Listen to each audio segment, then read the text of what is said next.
But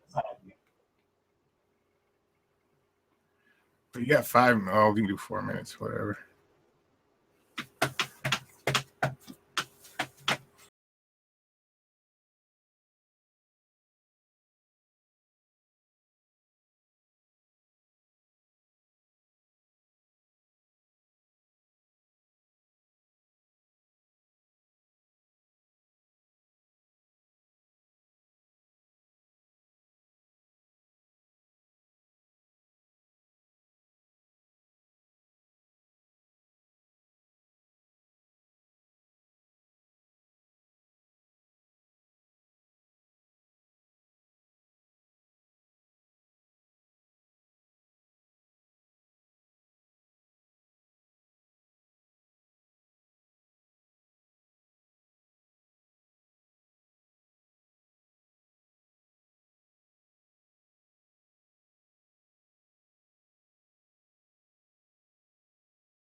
Countdown. Over. Greetings, everybody from Junkie Nation. You know, the bearded one over here, the great guy of Fiji. How you doing on this Tuesday evening? I'm doing great. About yourself? I'm doing pretty good myself. Hey, man, we got a really good show going on for you guys. We're going to be lasting for about an hour here. We got a little bit of Dow Punk in the background. We just watched this awesome episode of Flash. Hey, we got a lot of good stuff coming up for you today, and thanks for joining the ride. We appreciate having you. So anyway, thank you so very much. So anyway, guys, we had a pretty awesome episode of The Flash tonight. We had a whole lot of Easter eggs in there. What did you think of tonight's episode when they went to Earth 2? Well, as I've always stated, I think DC makes some of the best TV shows, and this episode I think was really good because I like the whole idea of other universes, and I always thought that's how any story, comic book story period, can work. It's just it's not the universe that was the comic book. And to me, like The Flash, even though it's not exactly like the comic book, they do a very good job. And I want to know who this Zoom guy is. And I know, right? Yeah, it's just like I enjoy watching that show. That's one of my favorite comic book shows right now. Seriously. Well, I think for me, the best part of today's episode, not only having Ronnie Raymond come back as Beth Storm, or even Caitlin being Taylor Frost, which I think she really killed it tonight. I thought it was pretty cool. But to me, I thought the best thing was all the Easter eggs that were in there. I mean, did you see that stuff when they were going through the seat, man? All the stuff that was popping up in there. Oh yeah, that some of the stuff I don't know if I caught it fast enough. The things that I did catch most definitely was Supergirl. Oh wow! Yeah, we saw Supergirl for the first time. We also saw the Legion of Superheroes Flight Range. Did you see that, man? I might have saw it. I mean, stuff was going so fast, and I was like, okay, do I recognize that? I don't have a DVR, so if I'm like, I had to look at it in real time. So when I see it, I'm like, oh, do I recognize it? No. Somebody will talk about it later, and then maybe it'll catch. Yeah. Or I'll get a screenshot later. So fortunately, I did have a DVR, so I rewound it, 2, 3, 4, maybe 5 times. So I saw a Legionnaire Flight Range. I saw what I thought was Jonah Hex. Of course, saw Supergirl. What else did I see? I saw some. I think I'm drawing a blank. I know I saw something else in there that I thought was really, really cool. But even beyond that, okay, going past the sea thing, when they got to Earth 2, it was like a throwback to the Silver Age of comics when Barry Allen first got introduced. The way Earth 2 looked and the way the characters kind of carried themselves, it had this real 50s or 60s vibe to it. Yeah, it was more like the 20s, dude. Maybe the 50s. But just like the way the cars look. Yeah. They thought it was the 20s.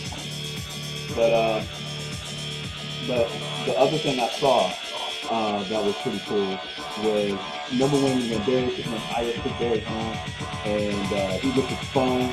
Oh, what was up that phone? I mean, it didn't even have dials on it. It just had push button and it went right to the person that you were talking that you wanted to talk to. I thought that was kind of weird. It's kind of like your cell phone. Yeah, I guess it was kind of like a cell phone. But the list of names they had on there, did you see the list of names they had? Well, besides Dad, Mom, and Dad and Mom, I saw them, but they didn't stick. Okay. What were they? First it was Dad, then it was Mom and Dad. Dad obviously was Joe, probably for Iris. Mom and Dad was probably Henry and Barry's mom. But below that, right below that, was Bruce. Really? Bruce Wayne, yeah. Right below Bruce was Eddie, which I think is probably Eddie's son. Right below Eddie was Hal, as in Hal Jordan. Oh, wow. Right below that was Diana, as in Diana Prince, Wonder Woman. Now, why would Barry have their numbers? Well, because if he's not the Flash on Earth 2, and it's Jay Garrett. That is true. But what I think happened is that I think that Barry is connected to those world heroes. It's DC always has this thing where even if they're not, well, how can I put it? Even if they're not the superheroes, they all still like remain connected to each other. It's like a destiny. Get it? Yeah, I can see that. Yeah. I can see that most definitely, but it's just like the significance. Like, okay, you know me, comic books is not my strong suit. Yeah, I know there's a lot of speedsters. I don't understand the difference between Professor Zoom and Reverse Flash. I thought they were the same character. Apparently, they're not. No. And then you got different universes with different Flashes, which again, the stuff confuses the living crap out of me. Right. But the Flash that's in Earth 2 is Jay Garrett. Is that his name? Garrett? Yeah, Garrett. Yeah, that's right. Yeah. Okay. So he's the only Flash there, apparently, right? Yeah. So that's who I would assume would have the connection to Bruce Wayne, Diana, and all that other stuff. Like, I like to understand the significance of that Barry. I mean, he's the police chief, isn't he? No, He's he's still CSI. yeah. So, like, what would he have to do unless he was flat? I mean, I don't know. That's for a comic book. You'd have to explain that comic book. Well, I'll put it to you like this. Even though he's still a cop, he's still a CSI, and but I guess the best thing about it, the way you can put it, the way you can think about it, is that not knowing it because you don't know, it makes that thirst grow in you, and you want to know, you want to get to know more. That's how they keep bringing you back in, and I thought that was really cool. But let's not spoil the episode for a lot of people that haven't seen it yet. A lot of people, of course, you yourself included, you can always watch it on Hulu the next day and stuff like that. So we won't really touch too more about what happened in the episode, but it was really, really good. And I can kind of get a picture based on this episode and what happened in it, how Barry is going to end up in National City with Supergirl. And now, based on this episode, now I know it won't be just him going there. So, so they're saying that she's in a different universe as well. She's not in the same universe as he. Exactly. And that's the way I always figured it was probably going to work. Because in her world, the only superheroes they even acknowledge are Superman and her. So if they haven't said anything about Bruce? Well, they haven't mentioned Bruce. So you can reasonably say that maybe Batman is active, but he's not widely talked about, which, being a creature of the night and the urban myth, that falls right in the line with what he really wants anyway. So that's cool. But I think what's going to happen is that because of what happened in this episode, he and Cisco are going to end up in National City, and I'm glad that Cisco's going along. I'm glad he gets to go along. Imagining him interacting with Supergirl, it's going to be fun. It's going to be fun. I can't wait to see it. I'm be honest, I really can't wait to see it. I got to get myself caught up on Supergirl, but regardless of that, I still want to see it. Just because the whole universe I love. I'm not sure you have to. And I think that's the beauty of a lot of these shows. I just want to. Well, okay, you want to. I'll grant you that. And that's great. Because, like, my daughters, we watch all the shows together. With the exception of Arrow. They don't watch Arrow. But anytime, they know who Green Arrow is. So anytime Oliver comes on TV, they're not, lost or, don't know who she is. They know who Felicity is. They know who Oliver is. They know who Diggle is. They know who she is. But they don't watch the show. And I guess that's the good thing about it, is that having them come into the show and not be always there keeps it kind of interesting, keeps it kind of fresh. So, yeah. So moving right along, today is Tuesday. Tuesday is our release of the episode of Game. So today's episode was all about the best and worst cartoons ever. And it was Big Pimpin' Jay, and it was Philip 2.0, and it was Simon Says, and they were going at it. And I thought they covered some good ones, but I think they left a lot out, don't you?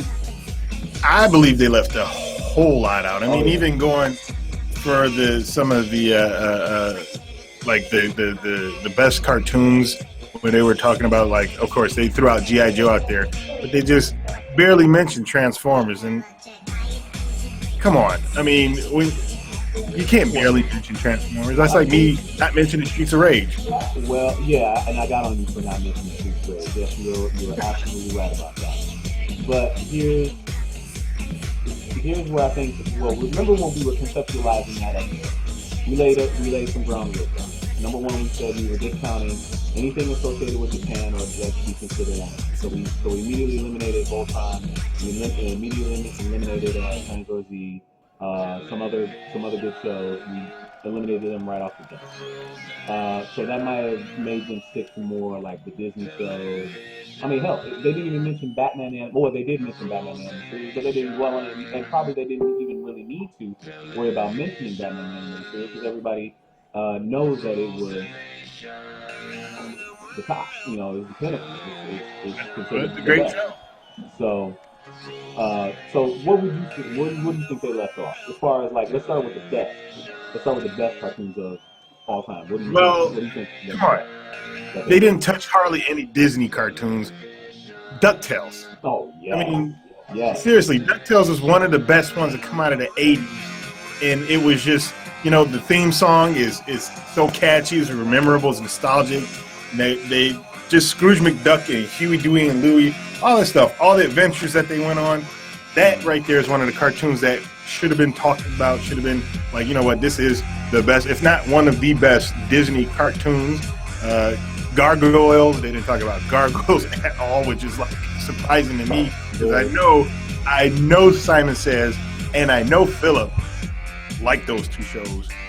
Don't we all? You talk about Darkwing Duck. I mean, I can go on and on about Disney just by itself, you know? Exactly. I know exactly what you mean. Let's see. I always loved Tailspin. I thought Tailspin was another one that missed out. But another great one. I can turn around right now and grab the DVD Tailspin. I mean, hey, Chip and Dale Rescue Rangers. They didn't even mention the spin-off of DuckTales. They didn't mention Darkwing Duck at all. Yeah. You know? Okay, so we talked about the Disney ones. What about some non-Disney ones that they didn't touch on? Well, non-Disney ones,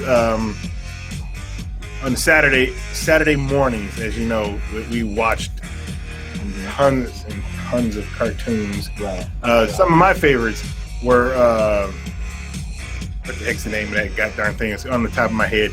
Oh gosh, come on, help me out here. No. You got to tell me before I can help you out. I'm trying to tell you because I'm drawing a blank because it came on ABC. I liked Cowboys of Moon Mesa. I thought that was a pretty cool cartoon. I never got into it. Never got into it? What about Brave Star?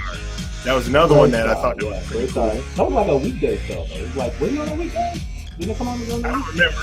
You don't remember? No, I think that was Saturday morning. Okay. Pretty sure. All right, well, Pretty sure. I know one for me was, and I know it was like super short, but the Mighty Orbots I thought was always one of my favorites. I love Yeah, a lot of Orbots. people. I never really watched that one. Oh man, it was anime derived, but it wasn't anime, so I guess it maybe was supposed to be. Let's see another one I had. There was also the Flintstone Kids, pup named Scooby Doo. Yeah. They didn't talk about those at all. What else? They talked about Muppet Babies. They didn't mention Spider-Man Amazing Friends. That was amazing too. X-Men. Yeah, the X-Men. They didn't mention the X-Men pilot. Yeah, they didn't mention the Incredible Hulk. Hulk shows that he had. They didn't mention I liked the Iron Man show that they had. Maybe not the first season. The first season kind of had that really bad CG animation. It was like in the early days of CG animation. So I like that show. I like the Fantastic Four. Let's see what else. Oh, Spider-Man. Spider-Man, just the regular Spider-Man, was the one from the 90s. Oh, you mean the one back in the 70s? No, the one in the 90s. The one in the 90s. Oh yeah, that one was. I really like that one. Yeah. I mean, Fox had some great. Eat the Cat was one I loved. Eat the Cat. Oh man. When is the hurting gonna stop? Right. It's like your girlfriend's fat. Really? Well, okay. Speaking of cats, what about Heathcliff? They didn't talk about Heathcliff at all either. Gosh, Heathcliff, Garfield, and Friends. Even though I love Heathcliff a little bit more than Garfield, Dennis the Menace was my cartoon. Oh, that was growing up. I loved Dennis the Menace. I hated with the daycare I was at. 3 o'clock is when it came on here, and you know what else came on at 3 o'clock? General Hospital. Hate soap operas. Yeah, I want to watch Dennis the Menace. Yeah, when it was time for those shows, and you only had back then, you only had one TV in the house. You were kind of up the creek, man. Mom was gonna take it over. You had to watch General Hospital. Had to watch. Yes. You had to watch. Well, there was also He-Man. Well, you know, you want to put a He-Man. Okay. He-Man is nostalgic good to me. He-Man is not good. Okay. Like when I go back and watch it now, it's like, yeah, I loved this as a kid, but story-wise, it sucks. Just like the pace, it's just like, oh, it was meant to sell toys. The animation and was toys alone. You can say that about all of them. Yeah. But that one right there is just like, it's hard to watch. Because have you gone back and tried to watch episodes of the original Thundercats? I can't do it. Oh yeah. I can't do it. It's just can't do it. It's that and but Silverhawks. I tried watching Silverhawks recently, and I think I watched the first episode or tried to get through the first episode. Yeah. Well, most of those things are nostalgic. Besides the Disney stuff, I really like. That's still now I can watch to this day. Well, let's touch on them. What about some of the really bad ones? What about the really bad ones that they didn't touch on yet? Oh my goodness, they're really bad ones. That you can go for days for the bad stuff. I tried to forget the bad stuff. One I used to watch a lot, but I'm really disappointed that I did. It was Beetlejuice, because I loved the movie of Beetlejuice. When I go back and watch the cartoon now, I'm just like, this is not Beetlejuice. Beetlejuice was not a nice guy at all. He was not friends with Lydia. Well, so what the hell are you guys doing? None of those movies, the cartoon ones, ever worked out very well. Bill and Ted was terrible. Back to the Future wasn't that good. So you can make that argument. I mean, Conan was okay. Conan was okay, even though. Wait, which Conan are you talking about? We're talking about Conan the Adventurer, not the one after that. The one after that was really bad, where he was like babysitting the kids, and like Conan and like 2 or 3 kids or something like that. They tried to bring him into like. Yeah, I don't remember that one. It was terrible. It was really I don't remember that one at all. I'm not even trying to. Good for you. How about like abysmally bad? How about RoboCop? You thought RoboCop it's abysmally bad? Yeah, you thought RoboCop was bad? I didn't think RoboCop was bad. At least not at the time. Hey, it was another one of those movie ones that was not, RoboCop was violent as all get out. And I don't know if you can say per se it was bad. It was just there. But one that was really bad that I hated with a passion was James Bond Jr. I love James Bond. James Bond Jr. First off, who the heck is James Bond Jr.? They're talking about he's James Bond's nephew. What are you talking about? Why is he called James Bond Jr. if he's his nephew? First off. Second off, how is he a spy and got all this other... Oh, my gosh. Yeah. They could have built that from the drawing board. That was terrible. The concept is pretty bad. What do you think of, like Denver the Last Dinosaur? Or... Catchy Tune. Or Dinosaurs? Dinosaurs? Yeah. I like Dinosaurs, and that's another catchy tune that gets stuck in my brain now. But I went back and found some episodes, and I was watching both Denver the Last Dinosaur and Dinosaurs. I don't understand Denver the Last Dinosaur at all now. Like, I don't get it because, like, what the heck? But that theme song is catchy. Yeah. Well, but Dinosaurs was pretty cool. I like Dinosaurs. That wasn't that bad. Even though, like, Megatron can't stand the human element, but most of those all have men, where you got the kids that's supposed to be helping out the dinosaurs. Like, how can you help with anything? Because you're human, we're dinosaurs, and we bigger and stronger. But there was like the Visionaries. There was that Bigfoot show they had. There was Bigfoot. Yeah, they had a Bigfoot. Remember Al?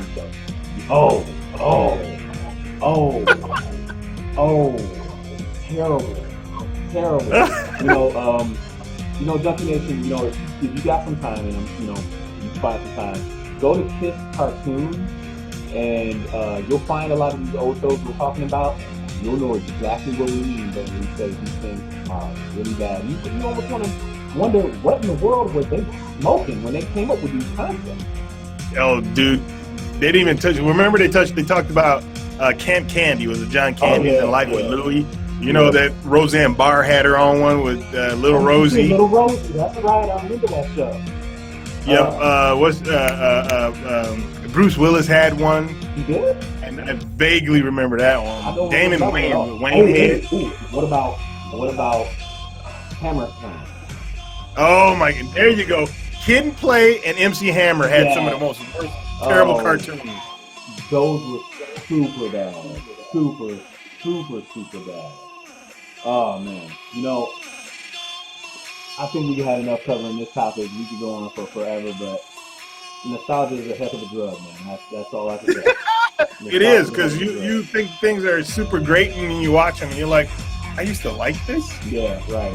I mean, hey, we were kids, right? Look at the stuff they're watching now. Half the time I wonder, like, how can you like this stuff? The show's so bad, but the kids are just laughing. Uncle Grandpa? Yeah. Like, seriously, what were they thinking? They're high as shit. Yeah. So, we also had this week, of course, a couple days ago, we had Super Bowl 50. Yep. A lot of people really didn't like the game. They thought it would be different. And maybe because it was too much just defense. That's why people didn't like it. And fans are all over the net acting like a baby and stuff like that. Because he lost, kind of a sore loser. Say what you will. He was emotional. He lost the game. But you know what? Most people came to the Super Bowl or watched the Super Bowl for the commercials. We all know that. Big business. Business. So, what do you think some of the best commercials were the Super Bowl this year?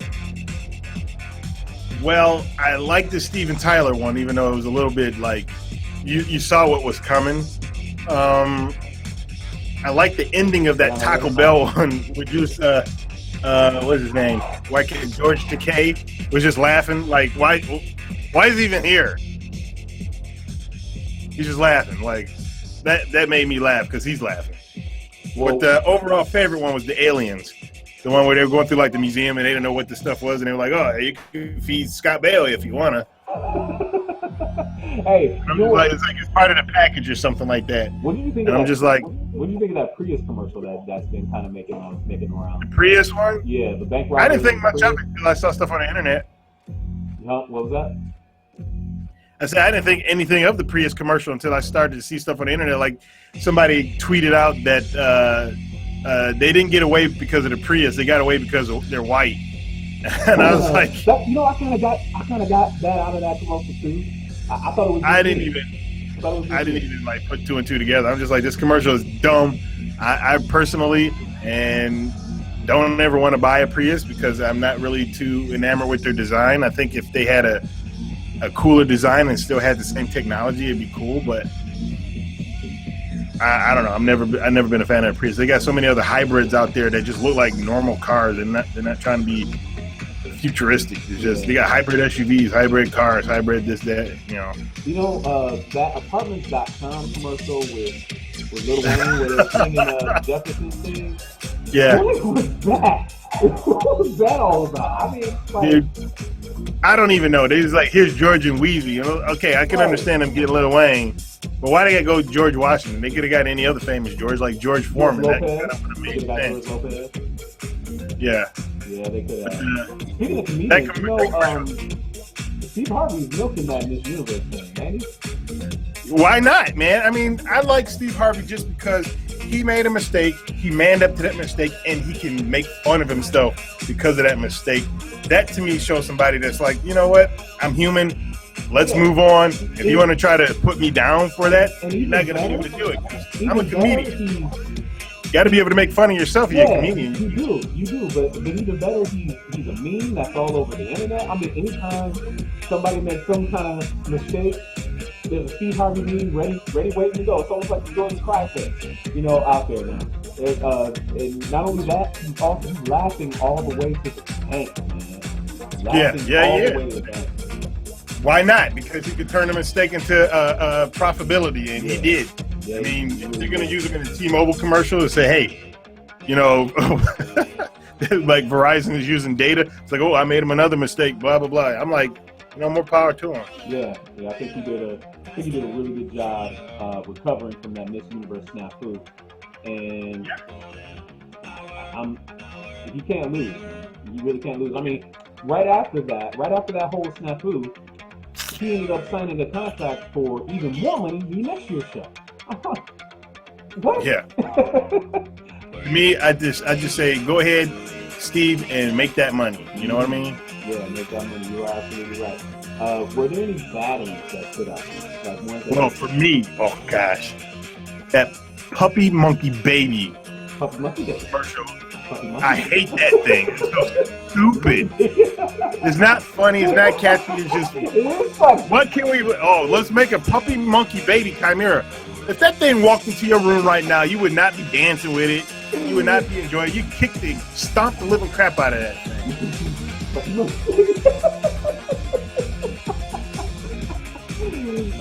Actually, I didn't understand that commercial. But I'm sitting watching Flash with my wife, and that commercial comes on, and I'm just like, no, no. Oh man. Okay. Well, what about the movies? What about the movie commercials? What stood out to you? I mean, the Batman and Superman with Turkish Airlines. It was weird, but it was cool at the same time. Like both of them, it was kind of weird. But I mean, you feel me on that? Well, I can say that I'm going to see Batman versus Superman. I'm not looking forward to it because DC does not excite me. I'm sorry, they don't. Well, excuse me. They excite me for TV. For movies, they have yet to prove themselves where they can, in this day and age. They proved themselves in the 90s with Tim Burton's Batman, and that's about it. Right? They have the opportunity to create an awesome universe, even better than Marvel's, because arguably DC's comics over the years have been better than Marvel's. Now, don't ask me, because I'm not an avid comic book reader. But from my understanding, things like the Blackest Night people say are extremely awesome, and among other things. But regardless of that, the movie that probably made me, the commercial rather, that probably made me the most excited was Teenage Mutant Ninja Turtles. Oh yeah, Teenage Mutant Ninja Turtles was without a doubt one of the ones. I mean, like I've been on record. I really didn't like the first movie. I didn't like the trailer for the first movie. I agree. To this day, I still haven't seen the first movie. I would almost refuse to see it because it just, I don't know, I didn't like it. Really, I just didn't like it. But this trailer, guys, I'm ready to see that. I'm ready to see that. Crane? Come on, man. Crane looks great. Yeah. Everything in there looked great. It looks like, excuse me, they're improving everything that I think might have been wrong with the first one. It's just like, well, actually, I can't say they're improving. I mean, it's the same universe, but they're actually taking stuff that what we loved about Turtles. Now, Turtles are extremely popular cartoon, and I think that's what really caused the Turtle explosion was the cartoon. Comic book came out over 30 years ago. It was a great comic book, but most people didn't read it because I didn't read it in the 80s. I watched the cartoon. I played with the toys. Right. And focusing on what it seems to me, that universe with Bebop and Rocksteady, with Krang, with what looks like the Technodrome. Mm-hmm. And that excites me because the first movie that came out was cool because it was the first movie ever. But it was like their own thing, if not, part of the comic book universe. And the rest of the movies that came out as well was their own thing. And I don't mind every once in a while them dipping into a different universe, and that's what they're doing. And I'm happy. I'm excited about it. I mean, almost all the movies I want to go see, and I will see, but that one probably, besides Deadpool, is like my most looked forward to movie. Besides Deadpool. Yeah, we'll talk about that later. But I thought the Turtle Band thing was kind of cool. All the stuff they're doing with Bebop and Rocksteady. I have to admit that I don't want to say it's Michael Bay's influence because I don't like giving him too much credit because I think he's really good at transforming. But whatever whoever's running the show with the Teenage Mutant Turtles, doing a good job. I cannot. I really cannot. He's not for this. So moving on, what do you think of that Civil War? 37 Oh yeah, I almost forgot about that one. I'm really excited about Civil War, Captain America Civil War, because again, I enjoy the Marvel movies. I love what they've done where they're trying to create a movie universe that people know each other, crossovers happen, one world, different stories, some cross, some don't. Maybe all of them will eventually. I like that. And being the fact that Avengers 2 was not as, I won't say as good as the first one, because the first one was like came out of nowhere. This looks like, I don't know if it's an Avengers movie, even though it's got Captain America's name on it. Right.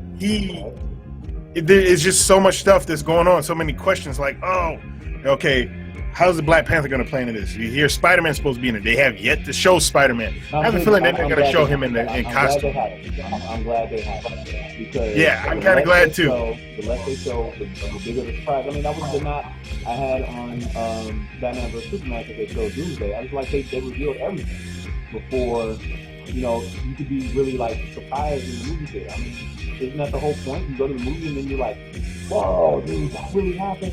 And then you're like texting everybody like, you gotta go see this, you gotta go see this, you gotta go see this. They stop themselves in the foot with that. So if they keep Spider-Man under wraps until it comes out, like even his look or how he fits into the story, if they keep that under wraps, man, they'll win forever. And that's exactly what I think they should do, because just the storytelling in Marvel so far has been great. Yeah, it has been. It has been. I mean, you can knock them for some things. I'll still never forgive them for Iron Man 3.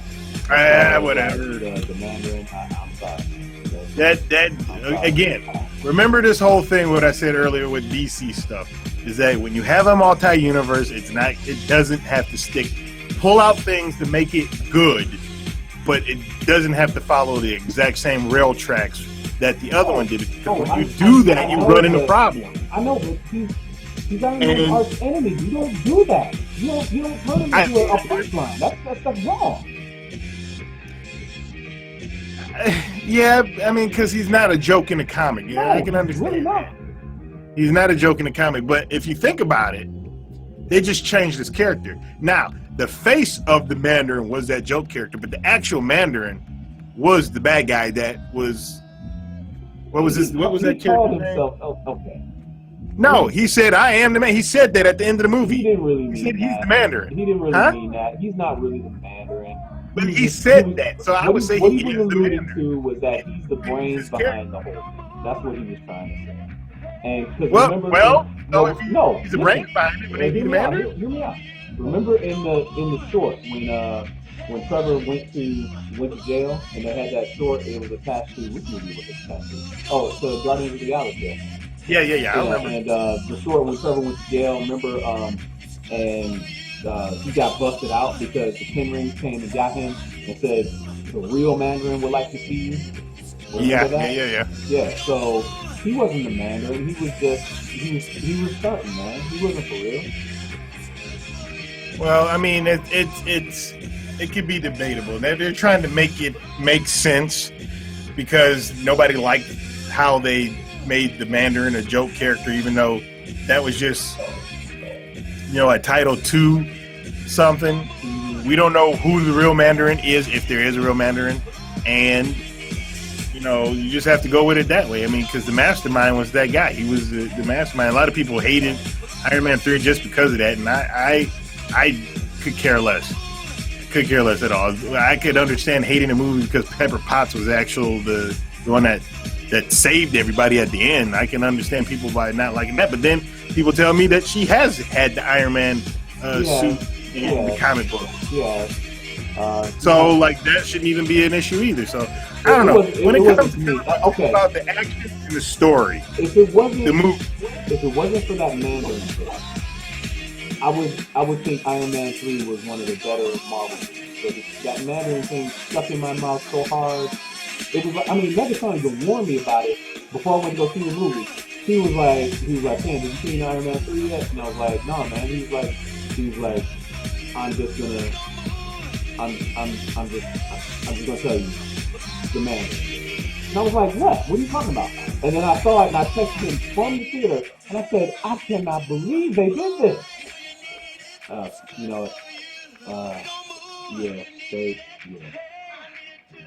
Yeah, I mean, what are you gonna do? I mean, that movie, the character's never gonna come back. It could be considered one of the weakest Marvel movies, but I wouldn't say it's the weakest at all.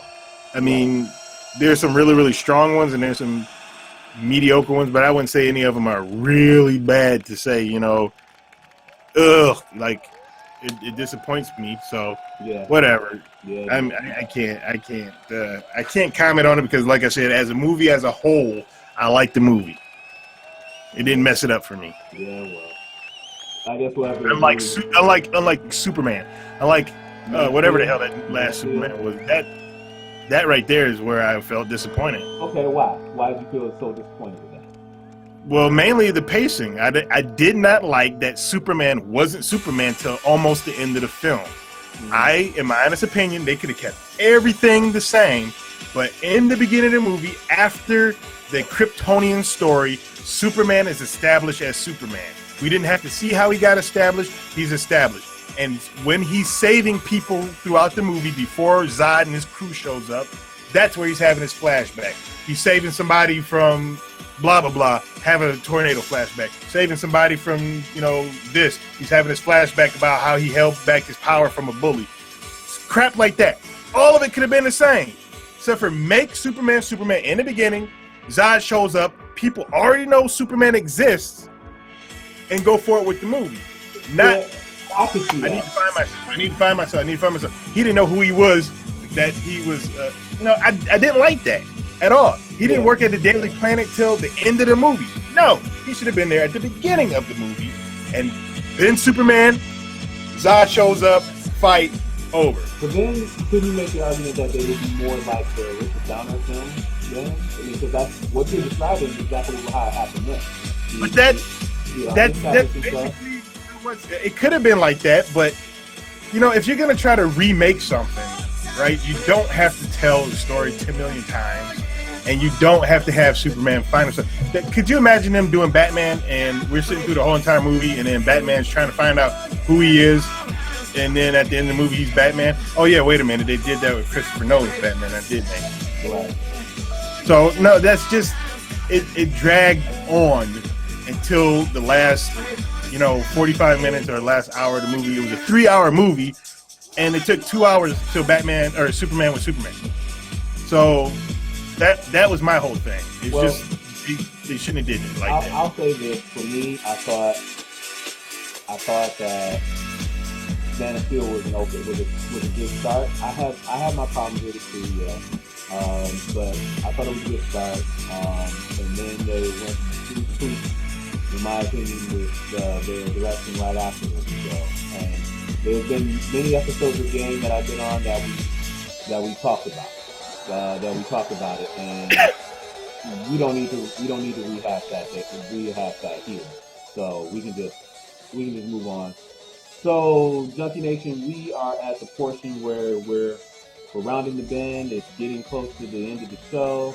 So we're gonna open it up to you guys, and we'll talk about whatever. But while we're waiting for you guys to chime in and kind of think about what you want to talk about, let's give you a little idea of what we're going to be doing with this live stream. We're going to do our best to bring you a show every single night at this time. At 10 p.m. Monday through Friday. We got to rest sometimes, so we'll probably take weekends, be with our families and stuff like that. I know your wife. Your weekends can be kind of busy, my friend. So. Yeah, it can be sometimes. Yeah, so we'll take a break on weekends, but every night, at this time, 10 p.m., we're going to be hitting from you live in Junkie Nation. We're going to have some really fun segments. But really, the show, we want you guys to be a part of the show. This is going to be your show. We're presenting it to you, but we want this thing to grow, and it only can grow with your participation. So what do you want to talk about? Let us know. Shoot us a tweet, find us on Facebook, wherever. Let us know what you want to talk about, and we'll throw it in the show, or maybe we'll throw it into the open forum segment like we are right here and right now at this time. Is there anybody out there got anything you want to talk about? The Mighty DRE, I see you're in the chat. You got anything you want to talk about here in the chat? Let us know. Did you see that Deadpool sequel has already been greenlit? Oh, that's right. The Deadpool sequel has already been greenlit.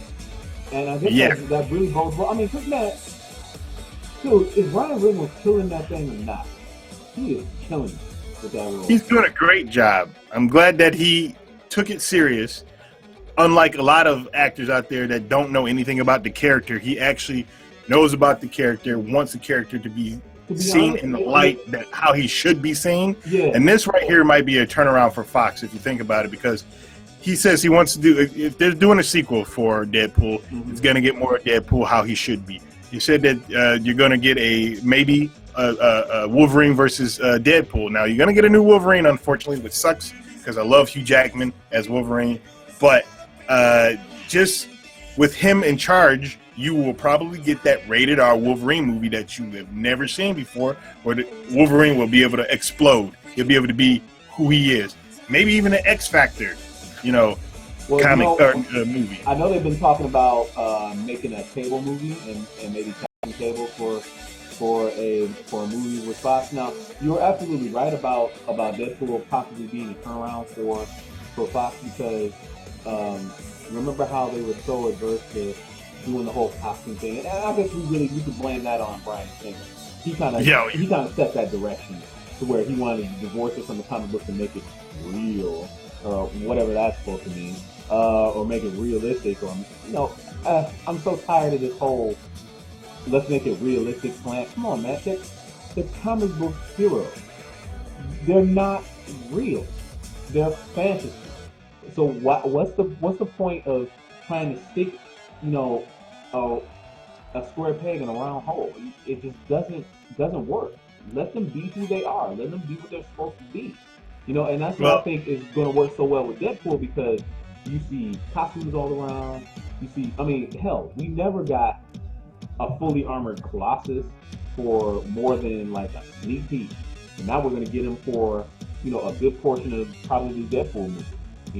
So that's a step in the right direction. Whoever's directing Deadpool, whoever is in charge of producing Deadpool, needs to be in charge of all of the Fox properties. Well, I think that's Ryan Reynolds. I think he's producing it. I really do. That's why he probably has a little. He had to convince the higher ups at Fox. Look, let me do it this way, and you guys will see what's going to happen. Okay. And I really do think that has something to do with it, just because he's not just an actor on it. He has his hand, all the way up the elbow, probably up to the shoulder in this movie. Well, he's reviews are already out that it's positive, so yeah, that's why the sequel is greenlit. Literally, and everybody's making like all the jokes about or all the kids about how he's doing Deadpool and how he's carrying the character, but it's just like he has really turned it around. And maybe that's what it really would have taken, because unlike the other actors and all of the franchise, with the exception of Hugh Jackman, I think Hugh Jackman took Wolverine serious enough that he knew what he needed to do to bring it out. I know a lot of people didn't like that the Wolverine movie. I loved it. I thought it was great. I liked it too. The one when he was in Japan? Yeah, I thought that was great. I thought that was really, really good. And yeah, you're always going to get those ones that are like never satisfied or always complaining about, it's not, he's not wearing the costume, that kind of stuff. With Wolverine, he spent a lot of time outside of the costume when I was reading his books anyway, so that part really didn't bother me as much. So I will say this, that Deadpool should mark that turning point, and maybe we will see, the X-Men or future X-Men property being the way it is. However, the best thing that could possibly happen is it for all the roosters to come home and be with Marvel, because that thing with Sony and Spider-Man, stroke of genius, man, stroke of genius. I think that's going to be really good. Yeah. And I wish Simon says in the chat, you were absolutely right. When this movie does well, Fox Studio will probably change their way of thinking. I think they already have, and that's why Deadpool got greenlit. Yeah, and I agree exactly. And they do have X-Men, okay? So this new Apocalypse, if it comes out, it's going to do come out. not when if it comes out, when it comes out and it's well received, you can see them trying to do their own version of a Marvel Cinematic Universe. Well, yeah, but that's the thing is they got to get these people with that don't know anything about comics out of the way. They got people that don't care. They got to get them out of the way. Yes, they do. They certainly do. They definitely got to get them out of the way. They are not helping things at all. I mean, yeah, fan four stick anybody? Oh, they were just making that movie just because they needed to keep the license. That's the only reason why they did that. It's Big Kahuna. He's joining the chat. Welcome to the chat, my friends. Hello. How you doing? I will say this. You are right, definitely about getting the wrong people out of the way, and I think Ryan Reynolds can steamroll that. Because I mean, I'm not sold on Apocalypse yet. There's a lot of people think something about it. Still. I don't know, and then of course their timeline is all screwed up completely with the X-Men. I mean, and that's a comic book fan of me. It's got to make some kind of linear timeline sense in order for it to work for me in my head. And right now, it's just not working. I'm sorry, it's just not doing it. Hey, how you doing, Simon? I'm sorry we didn't say anything to you. Simon said. Hi there, Simon. I swear that dude loves making trouble. Dog always cracking jokes at the wrong time. Mischief making. Like his comedic timing is broke or something. Like I don't get it. Anyway, so we got 10 minutes left. Anybody in the chat want to talk about anything right now before we sign off? No, there's a delay. You gotta be used to that. Oh, well, some other thing that we saw in the next day. It actually was this past weekend, and I don't remember seeing confirmation of it, but Star Wars was supposed to pass 2 billion worldwide this past weekend. That is insane. I can't even imagine that.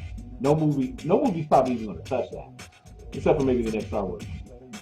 It'd be hilarious if Star Wars, what is it called, Rogue One, yeah, comes. I mean, because everybody who went to go see Episode 7 would probably go see Rogue One and multiple times. Because I saw Star Wars 3 times, Episode 7. Mm-hmm.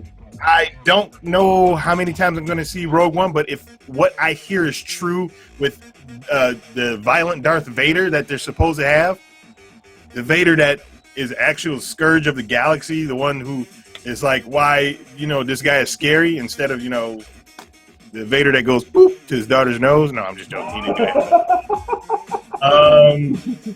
I probably will see that a few times, and I hope it probably won't be rated R. That's not happening because they want kids to go see it. But if it's PG-13, I hope it would be a hard PG-13. I hope it is rated R. I mean, that would be something. I mean, a rated R Star Wars? Are you serious? That's never gonna happen. I mean, look, you heard what they said about Vader. What Vader's supposed to be like in this movie. Vader's supposed to be the scourge of the galaxy, like he's always supposed to be. Like violent, brutal, like not giving a damn about anybody. That's how he should be. And the only time I've seen that, and I'm sorry for you hardcore Star Wars fans out there, he was not like that in Empire Strikes Back. He was not like that in Return of the Jedi, and definitely wasn't like that in A New Hope. But you saw shades of him like that in Star Wars Rebels. For the first time, seeing Darth Vader fight, and he could have easily destroyed Ezra and what's his name? Kanan.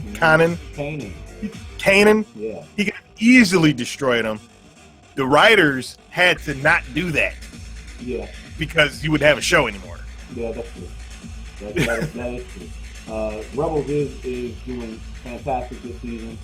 But as far as getting back to Rogue One, I think Rogue One being rated R, and hopefully they stay away from the Jedi.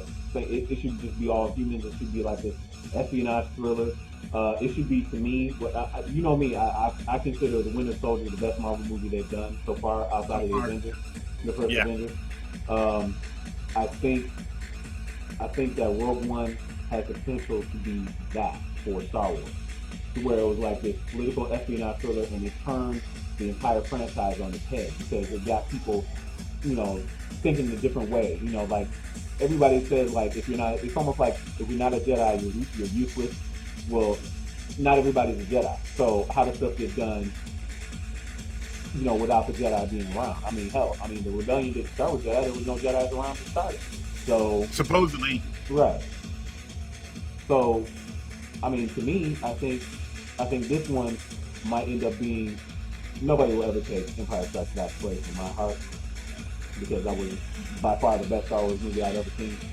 But I think Rogue One could be right up there. It could be right. It could be like 1A. I would hope so. That's all I got to say. That I would hope so because from the reports that I've heard, we probably won't live to see all the Star Wars movies, which kind of makes me sad, and I don't quite understand why they're gonna. You know, Disney, they don't do that with anything. Apparently, I've not seen them, you know, milk the crap out of any other movie or franchise that they ever have.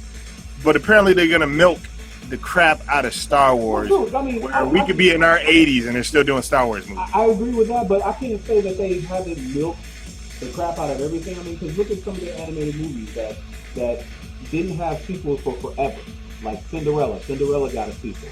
All right, I get you there, but that was straight to video and whatever. This is Star Wars. I get you. I get you, but I just don't give Disney too much credit because they have been known to milk some of their stuff. I mean, Lady and the Tramp had a sequel. Didn't need no sequel. You know, I forgot about those. Excuse me. Yeah. Lion King. I think I purposely forgot about. How many sequels of the Lion King have we had so far? I think they had 3. Yeah, they had maybe 3. I mean, there's another one that came on this year called The Lion Guard. It's on Disney XD. I mean, hey, you know. Anyway, it doesn't matter. You know, it's let's see, it's about an hour, so we've hit our time limit. I think it was a really good show. We want to thank everybody for coming out. We had a really great time, and we're definitely going to see you guys tomorrow. Tomorrow's probably going to have a small recap of Arrow. If you're just joining the chat, you know, we thank you for coming. But we are about to sign off, and we hope you will join us again tomorrow. Do us a favor, right up there on the screen, you see our Twitch handle. Follow us on Twitch. We'll let you know when we're going live. Find us on Facebook. Hop on over to Twitch. I'm going to be getting on and playing some XCOM 2 in about 20 minutes. So go over there, hang out, watch some of our previous videos, and stick around and hang around Junkie Nation. We love having you here. Yeah, and I agree with the Big Kahuna. As long as I'm alive, I'm going to be seeing Star Wars. Yeah, Big Kahuna is absolutely right. If I'm alive, I'm going to see Star Wars even when I'm 90 in my nursing home, in my floating chair or whatever. Yeah, exactly. So, for the Great Data Creepy, I'm Cyril, and we'll see you guys tomorrow. Have a good night. Bye, everybody.